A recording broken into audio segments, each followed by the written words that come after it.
जय श्री कृष्णा दोस्तों, जैसा कि आप सब जानते ही होंगे, इस समय पितृपक्ष का समय चल रहा है।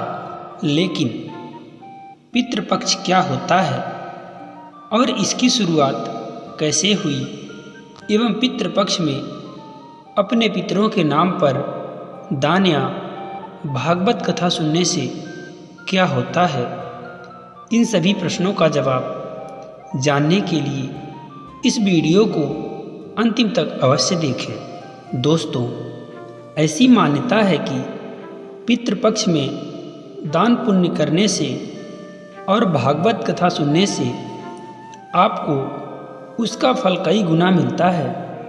दोस्तों, पौराणिक कथा के अनुसार सर्वप्रथम महाभारत काल के महान योद्धा दानवीर कर्ण ने श्राद्ध करने की परंपरा दानवीर कर्ण प्रतिदिन गरीबों और ज़रूरतमंदों को स्वर्ण का दान दिया करते थे। लेकिन महाभारत युद्ध में जब कर्ण की मृत्यु हो जाती है और कर्ण जब स्वर्गलोक पहुँचते हैं तो उन्हें स्वर्गलोक में भोजन में खाने के लिए स्वर्ण को परोस कर दिया जाता है।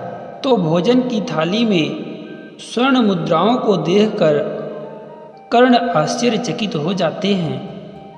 तब कर्ण स्वर्ग के राजा इंद्रदेव से पूछते हैं कि हे इंद्रदेव, यहाँ पर उपस्थित सभी लोगों को सामान्य भोजन दिया जा रहा है, लेकिन हमें भोजन की थाली में स्वर्ण मुद्राएं क्यों दी गई हैं? कर्ण की ऐसी बातें सुनकर देवराज इंद्र बोले कि हे दानवीर कर्ण, इसमें कोई भी शंका नहीं है कि आप धरती लोक के एक महान दानवीर थे, और ये भी सच है कि आपके पास से कोई दान मांगने वाला कभी खाली हाथ वापिस नहीं लौटा। लेकिन आपने अपने पूरे जीवन में कभी भी अपने पूर्वजों के नाम पर अन्न का एक दाना भी दान नहीं किए। आपने सिर्फ स्वर्ण ही दान में दिए थे। यही कारण है कि आपके द्वार पर आए सभी मांगने वाले व्यक्ति आपसे संतुष्ट थे, लेकिन आपके पूर्वज आपसे अभी तक संतुष्ट नहीं हुए हैं। यही कारण है कि आपने जो दान में दिए थे वही आपको यहाँ पर भोजन के रूप में दिया गया है। तब कर्ण बोले कि हे इंद्रदेव, अब इससे मुक्ति का हमें कृपया कोई मार्ग बताएं।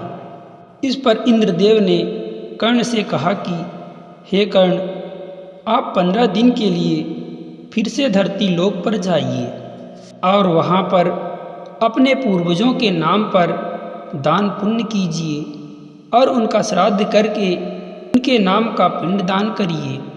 इंद्रदेव के कहने पर कर्ण वापस 15 दिन के लिए धरती पर आते हैं और अपने पूर्वजों के नाम से श्राद्ध करके उनका पिंड दान करते हैं।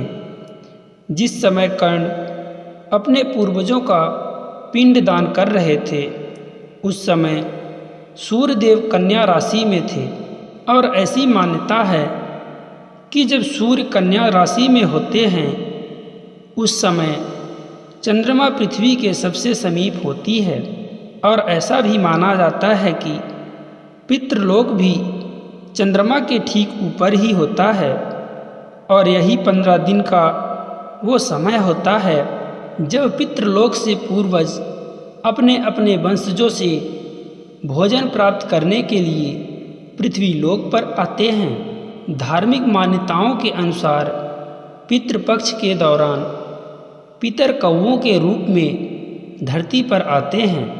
इसीलिए लोग पितृपक्ष में कौवों के लिए भोजन निकालकर छतों में भी रखते हैं।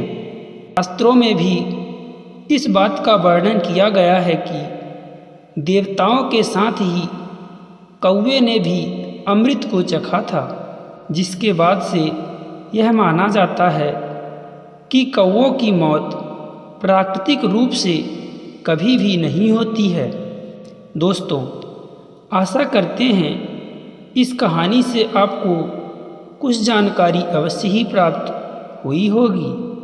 तो इसी तरह ज्ञानवर्धक कथा कहानियों को सुनने के लिए हमारे YouTube चैनल को सब्सक्राइब जरूर कर लें और वीडियो को एक लाइक करके कमेंट में लिख दें, जय श्री कृष्णा, राधे राधे।